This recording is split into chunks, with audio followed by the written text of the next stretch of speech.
টি-20 সিরিজের দ্বিতীয় ও শেষ ম্যাচে কাল মুখোমুখি হবে বাংলাদেশ ও শ্রীলঙ্কা। সিরিজের দ্বিতীয় ও শেষ টি-20 ম্যাচে কাল মুখোমুখি হবে বাংলাদেশ ও শ্রীলঙ্কা। সিলেট আন্তর্জাতিক ক্রিকেট স্টেডিয়ামে খেলা শুরু হবে বিকেল 5টায়।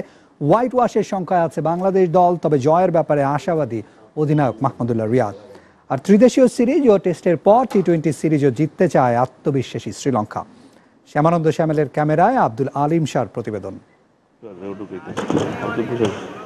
4 বছর আগে আন্তর্জাতিক অঙ্গনে অভিষেক হয়েছে সিলেট আন্তর্জাতিক ক্রিকেট স্টেডিয়ামের। 2014 সালে টি-20 বিশ্বকাপের 2টি ম্যাচ হয়েছে এখানে। আয়ারল্যান্ড জিম্বাবুয়ে এবং আয়ারল্যান্ড নেদারল্যান্ডসের ম্যাচ অনুষ্ঠিত হয় এই ভেন্যুতে। ঘরের মাঠ, অথচ এই ভেন্যুতে এখনও কোনো ম্যাচ খেলেনি বাংলাদেশ জাতীয় ক্রিকেট দল।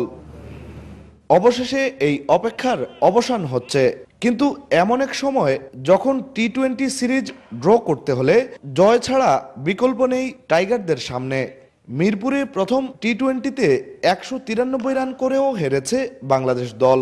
আত্মবিশ্বাসে স্বাগতিকরা পিছিয়ে থাকলেও অধিনায়ক মাহমুদুল্লাহ আশাবাদী, জয় দিয়ে সিলেটে বাংলাদেশ দলের অভিষেক স্মরণীয় করে রাখবে তার দল। টাইগারদের জন্য সুখবর হচ্ছে ইনজুরি কাটিয়ে দলে ফিরেছেন ওপেনার তামিম ইকবাল। এই ম্যাচ খেলবেন তিনি। আমার মনে হয় যে আমাদের ওই ঘুরে দাঁড়ানোর যে তাগিদটা ওটা সবার মধ্যে কাজ করছে। আশা করি আমরা ওইরকম আশানুরূপ কিছু একটা মাঠে করে দেখাতে পারবো, যেটা আমি আগে বললাম যে নিজেরা মোটিভেট হওয়া, বাংলাদেশ দলকে কিছু দেওয়ার জন্য এক্সট্রা কিছু করা, ওই জিনিসগুলো নিয়ে আমরা চেষ্টা করছি, নিজেরা ওই জিনিসটাও ফিল করছি। মনে শান্তি থাকলে সব কিছুকেই ভালো মনে হয়, তাই সিলেট ভেন্যুর সৌন্দর্যে যেন একটু বেশি মুগ্ধ চন্দ্রিকা হাথুরুসিংহে। তার পরিকল্পনায় একের পর এক সাফল্য পাচ্ছে শ্রীলঙ্কা। দলের সবাই দারুণ উজ্জীবিত। জয় দিয়েই তাই বাংলাদেশ সফর শেষ করতে চান লঙ্কান কোচ।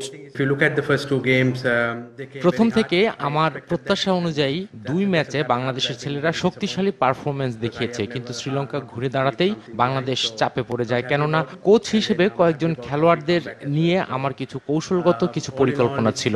আমরা জানতাম চাপে পড়লে তারা কেমন প্রতিক্রিয়া দেখায় এবং কেমন খেলে। মনে হয় নিজের দেশের জন্য কোচ হওয়ায় খেলোয়াড়দের সাথে যোগাযোগটা পোক্ত করতে পেরেছি। ঘুরে দাঁড়াতে কিছু সময় লাগলেও ছেলেরা দারুণভাবে চ্যালেঞ্জ নিয়েছে, আর শেষটা ভালোভাবে শেষ করব আশা করছি। ত্রিদেশীয় সিরিজের পর টেস্ট সিরিজের ট্রফিও লঙ্কানদের হাতে তুলে দিয়েছে টাইগাররা।